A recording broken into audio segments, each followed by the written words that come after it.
ఉస్తికాయ రామరావణ యుద్ధం అయింది అన్నారు. అంటే లోకకంటకుడైన 10 తలల రావణాసురుడు అతని పరివారము నాశనమయ్యారన్నమాట. అవునా?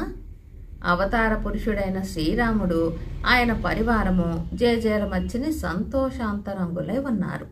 అయితే శ్రీరాముడి పరివారం ఎవరు? కపివీరులు. ఈ మాట మనం మరవనేకూడదు. వచ్చిన పని తీరిన తర్వాత ఇంకా ఎందుకు లంకలో అయోధ్యకు వెళ్ళిపోదామా అన్నాడు శ్రీరామచంద్రమూర్తి.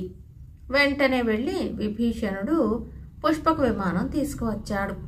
అన్నట్టు పుష్పకం అంటే తెలుసుగా, అది ఒక చిత్రమైన విమానం. దాని మీద ఎందరు ఎక్కి కూర్చున్నా ఇంకా ఒకరికి సరిపడే చోటు ఉంటూనే ఉంటుందట. రాముడు, సీత, లక్ష్మణుడు ఇంకా ముఖ్యులు విమానం ఎక్కారు. వారితో పాటు హనుమంతుడు ఎక్కాడు. కపిసేనకు నాయకులైన అంగద, సుగ్రీవాదులు అలా రంగం మీద నించునే ఉన్నారు. వారి శిక్షణ కింద కపివీరులంతా తోకలు నడుముకు చుట్టేసుకుని చేతులు నులుముకుంటూ బారులు తీర్చి నిలబడ్డారు. పోయి వస్తామన్నట్టుగా శ్రీరాముడు ఒక శాంతయుతమైన చల్లని చూపు విసిరాడు. చెప్పలేక లాంఛనప్రాయంగా దయ ఉంచండి అన్నారు నాయకులు. ఈ సమయంలో రాముడు కపివీరులందరి వైపు కలే చూశాడు. రామప్రభువుతో ఏదో విన్నవించుకోవాలనే ఆత్రం వారి ముఖాలలో గోచరించింది. కపివీరులు గుసగుసలాడజొచ్చారు. హుష్ అని వారిని అదమాయించారు నాయకులు. పెళ్ళుబికిన ఉత్సాహంతో కపివీరులంతా ఒక్కసారిగా కిచకిచమన్నారు. మా ఎదటనే ఇంత ఆగడమా అన్నట్టు నాయకులు వారి వైపు గద్దింపుతో చూశారు. ఈ పాటి తెలుసుకోలేడా ఆ సుగుణాభిరాముడు? అంగదా, సుగ్రీవా, కపివీరులను మీరు భయపెట్టకండి. వారి మనసులో కోరికలు నిర్భయంగా చెప్పనీయండి. వారు సామాన్యులు కారు. మనకు యుద్ధంలో జయలక్ష్మిని చేకూర్చిన శోభన దేవతలు. ఇంతకు అధికారం చెలాయించవలసిన ఘట్టం దాటిపోయింది. అనురాగం చూపవలసిన సమయం ఇది అన్నాడు శ్రీరాముడు. ఈ అభయానికి సంతోషం పట్టలేక కపివీరులు తోకలు సర్దుకుని మరొకసారి కిచకిచలాడారు. అప్పుడు బాలయ్య అనే కపివీరుడు జడుపు వదిలి ముందుకు వచ్చి, స్వామి, చనువిచ్చారు గనక కడుపులో ఉద్దేశం మనవి చేసుకుంటున్నాము. రామసేవ కోసం పుట్టిన వీరులము మేము. వచ్చిన పని అయ్యింది. ఇప్పుడు మమ్మల్ని ఇలా వదిలేస్తే ఎక్కడికి పోగలం చెప్పండి. మా రామప్రభువే ఇలా వదిలేస్తే మమ్మల్ని విమానం ఎక్కించేది ఎవరు? మా సరదా తీర్చేది ఎవరు? ఈ మాటలో పొరపాటుంటే మన్నించండి అన్నాడు.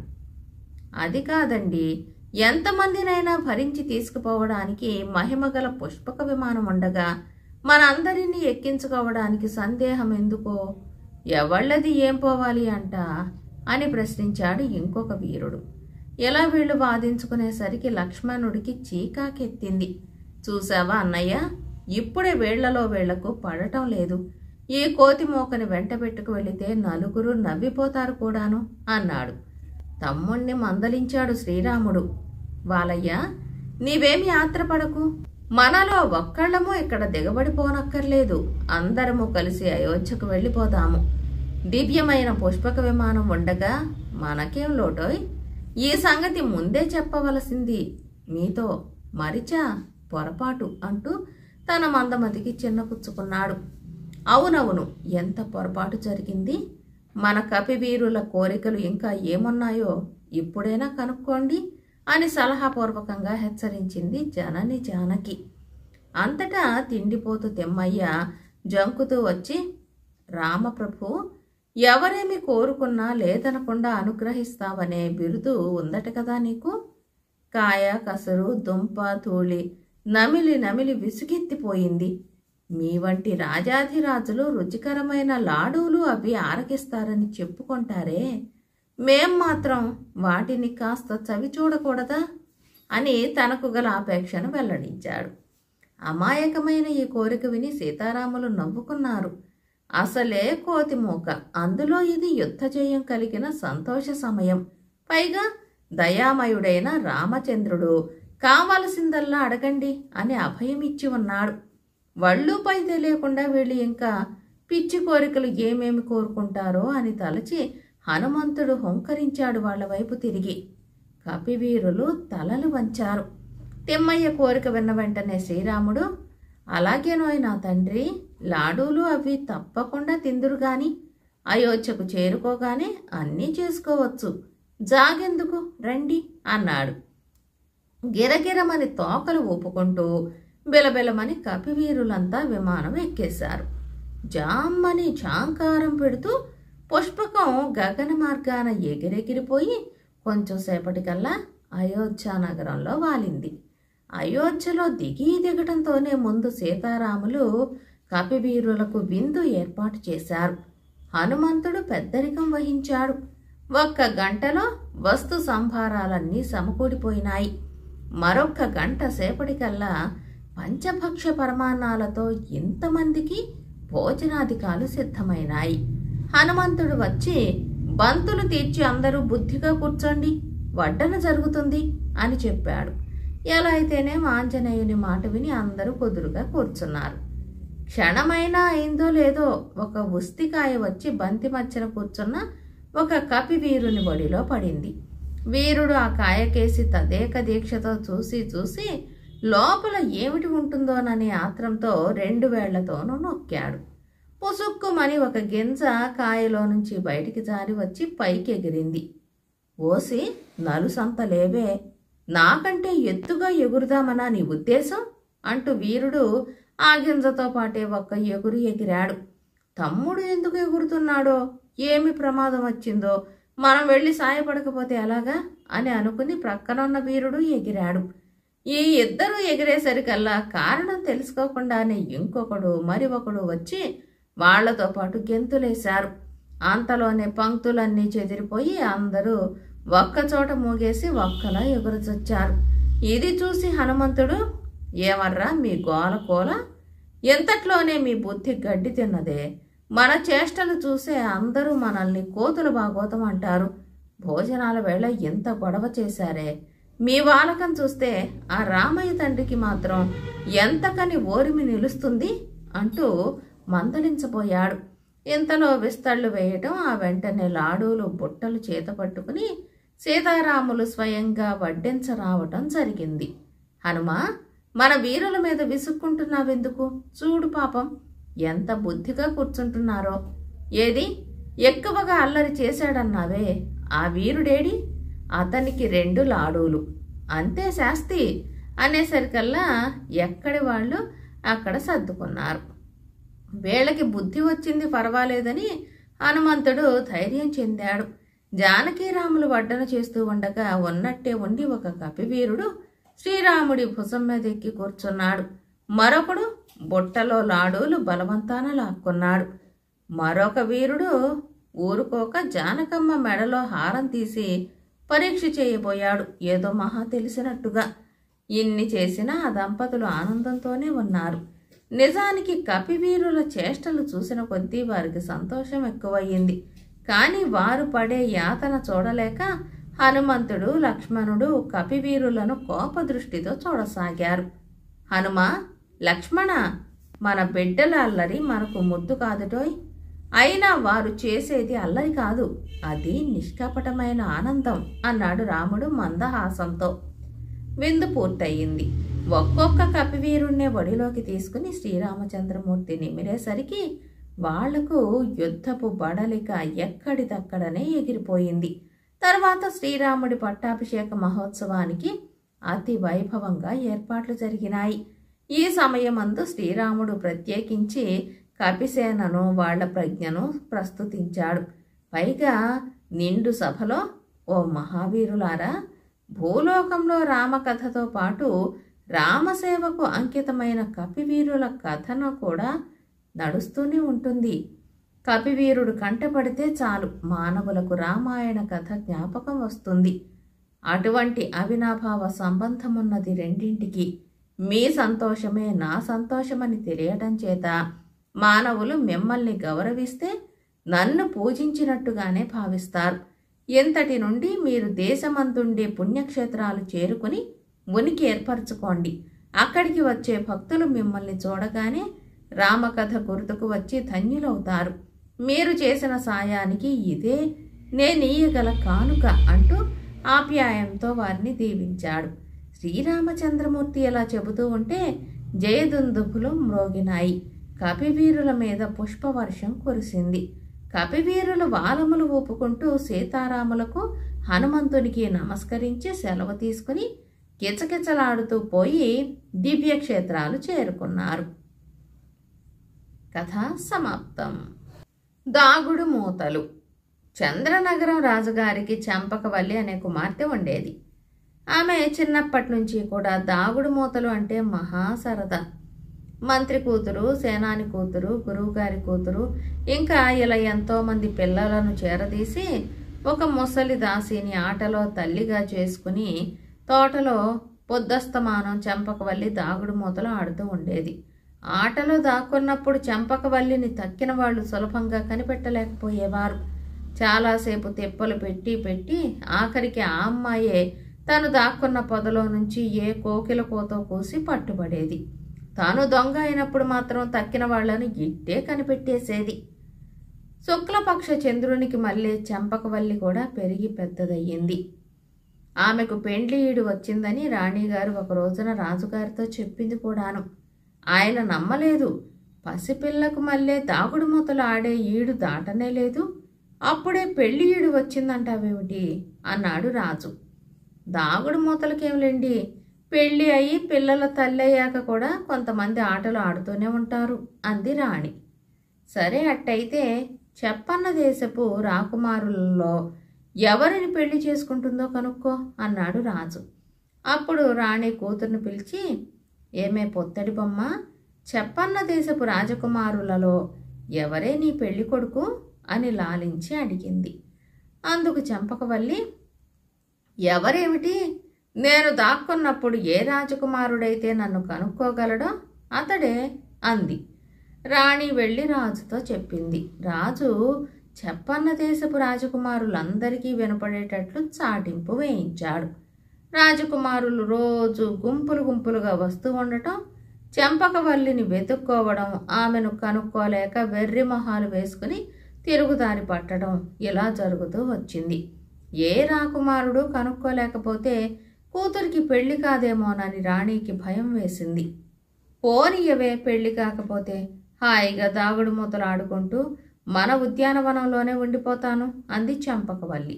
అలా అంతేగాని చంపకవల్లికి పెళ్లి చేసుకోవాలని లేకపోలేదు. పాంచాల దేశపు రాజు కొడుకు భానుకుమారుడు చాలా అందంగా ఉంటాడని, తనకు మళ్ళీనే అతనికి ఆటలంటే సరదా అని ఆమె విన్నది.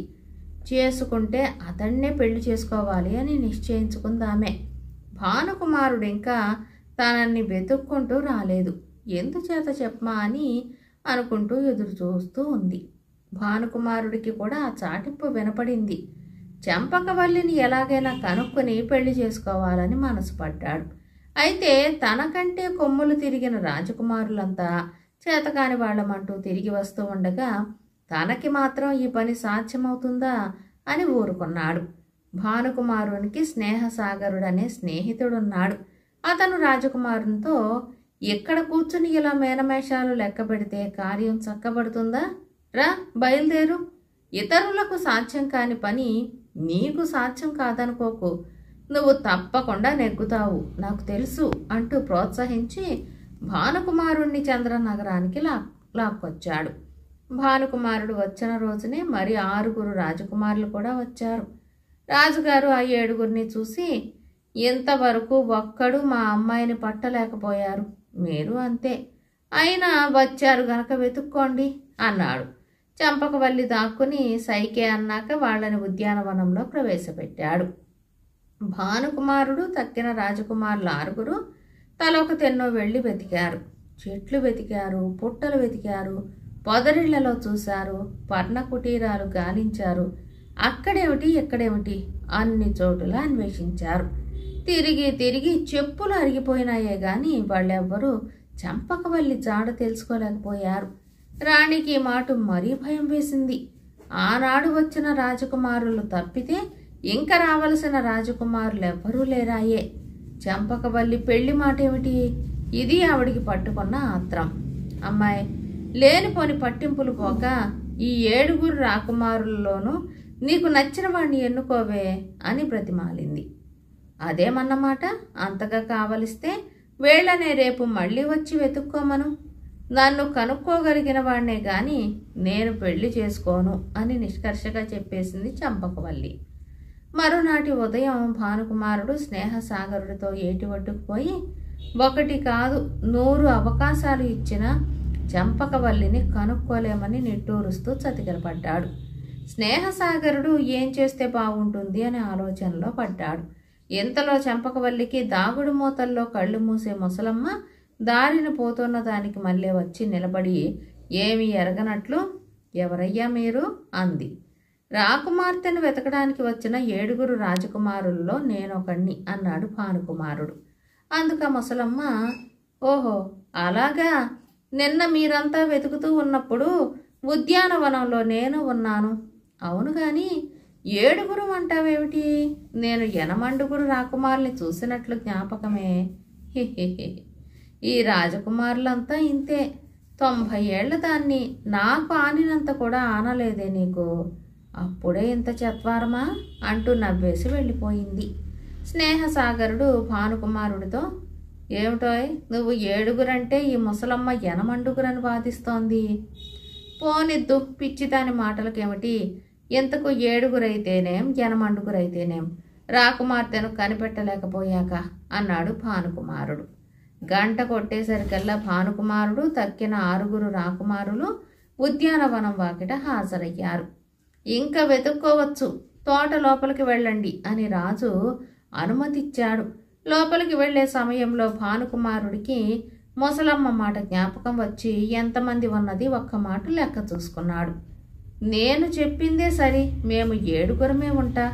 ఈ ముసలమ్మ మాట మతిలేని మాటే అనుకున్నాడు. వాళ్ళు తోటలో దశ దిశలకు వెళ్ళి పెండ్లి కూతురు కనపడలేదంటూ జలక్రీడలాడే కొలను వద్దకు వచ్చి చేరుకున్నారు. భానుకుమారుడు మళ్ళీ ఒక మాట లెక్క పెట్టేసరికి 8 కనపడ్డారు. ఇదేం ఆశ్చర్యం, 7 8 అయ్యారెట్లా? ఇందులో ఏదో కీలకమున్నది. ముసలమ్మ పనిగట్టుకు వచ్చే ఆ మాట చెప్పిపోయింది అనుకున్నాడు భానుకుమారుడు. తక్కిన 7 కూర్చుని దిక్కులు చూడటం మొదలెట్టారు. భానుకుమారుడు మాత్రం అలా చేయలేదు. ఆ 7 మొహాలు పరిశీలించేసరికి వారిలో ఒక మొహం కొత్తగా ఉన్నది. అతను ముసిముసి నవ్వులతో ఆ కొత్త మొహం వద్దకు సూటిగా వెళ్ళి చెయ్యి పట్టుకుని, ఏ దేశపు రాకుమారులండి మీరు అని అడిగాడు. ఆ రాజపుత్రుని వేషంలో ఉన్న చంపకవల్లి కోపం నటిస్తూ, మాది ఏ దేశమైతే మీకెందుకు, రాజపుత్రికను వెతుక్కోండి వెళ్ళండి అని చెయ్యి విదిలించుకోబోయింది. నాకు కావలసే అడుగుతూ ఉంటా, ముందు చెప్పండి, రాజపుత్రికను నెమ్మదిగా వెతుక్కుంటాం, తొందర లేదు అని నవ్వుతూ పిల్లనెత్తిమీది తురాయి పాగా తీసివేశాడు. ఇది చూసి తక్కిన రాజపుత్రులంతా రాకుమారితో, అమ్మ దొంగ, నువ్వు మాతో పాటు మగవేషంలో వెతుకుతున్నావా?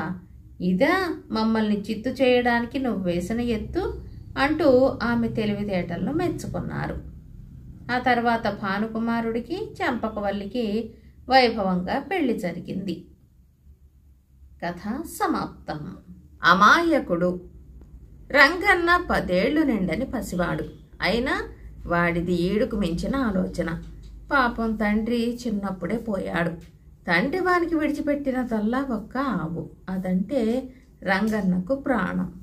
ఆ ఆవు పాలు అమ్ముకొని వాడి తల్లి పొట్ట పోసుకునేవారు. తనకు తిండి లేకపోయినా సహిస్తాడు, కానీ ఆవు పొట్ట ఏ పాటి వెలితి అయినా రంగన్న సహించలేకపోయేవాడు. కాలమానం మారింది. వాళ్ల పొట్ట నిండటమే కష్టమైపోయింది. ఇక ఆవుని పోషించగలరు. ఒకరోజు సాయంత్రం రంగన్న గడ్డి మూట భుజాన వేసుకుని వస్తున్నాడు. ఎంతలో ఆ దారిన ఎవరో 2 ఒక ఆవుని లాక్కుపోతున్నారు. చూడగాది తమ ఇంటి పక్కన ఉండే సుందరయ్య గారి ఆవే. రంగన్నకి దుఃఖం పొర్లి వచ్చింది. వాళ్ళు ఎవరో, ఆ ఆవుని అలా ఎక్కడికి లాక్కుపోతున్నారో ఎందుకో తెలుసుకుందామని వాళ్ళ వెంటనే వెళ్ళాడు. వాళ్ళు బందిల తొట్టి చేరుకుని తాము తోలుకు వచ్చిన ఆవుని లోపల కట్టివేశారు. మేత తెచ్చి పడేసి నీళ్లు పట్టారు. రంగన్న వాళ్ళ దగ్గరికి పోయి, ఈ ఆవు సుందరయ్య గారిది కదా, ఎక్కడ కట్టివేశారెందుకు అని అడిగాడు. ఊళ్ళో వాళ్ల చేలల్లో పడి మేస్తుంటే కట్టిపడేకేం చేస్తాం అన్నారు వాళ్ళు. అలాగా అంటూ రంగన్న ఇంటికి వెళ్ళిపోయాడు. తర్వాత వాడు ప్రతిరోజు ప్రొద్దున్నే తన ఆవుని ఆ బందెల దొడ్డి దగ్గరికి తోలుకు వచ్చి దాదాపు రోజంతా అక్కడే ఉండిపోయేవాడు. సుందరయ్య గారి ఆవు ఇంకా దొడ్డిలోనే ఉండటం, దొడ్డివాళ్లు దానికి మేత నీళ్లు అమరుస్తూ ఉండటం చూసేసరికి రంగన్నకి రకరకాలుగా ఆలోచనలు పోయినాయి. ఒక రోజున వాడు యథాప్రకారం ఆవుని మేపడానికి తీసుకువెళ్ళాడు. ఒక చెట్టు నీడను కూర్చుని ఆవుని మేతకు వదిలాడు. రంగన్నకి ఎప్పుడు నిద్ర పట్టిందో తెలియదు. మెలకువ వచ్చి చూసేసరికి ఆవు లేదు. ఒక్క పరుగున పోయి బందెల దొడ్డి చేరుకున్నాడు. సుందరయ్య గారి ఆవు ప్రక్కనే తమ ఆవు కట్టివేయబడి ఉంది. ఇది చూడగానే రంగన్నకి మొదట దుఃఖం పొర్లి వచ్చింది. కానీ వెంటనే వాడికి ఒక ఆలోచన కలిగింది. తలవని తలంపుగా ఆవు బందెల దొడ్డిలో కట్టివేయబడింది. ఇది ఒక విధంగా మంచిదే. దాని పోషణ గురించి ఇక విచారించవలసిన పని లేదు. నా ఆవు చల్లగా ఉన్నది, అదే నాకు 10,000 అనుకున్నాడు.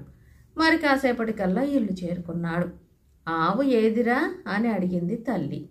ఉందిలే ఒకచోట, క్షేమంగానే ఉంది. దాని పోషణ గురించి మనకు చింత ఏమీ అక్కర్లేదు.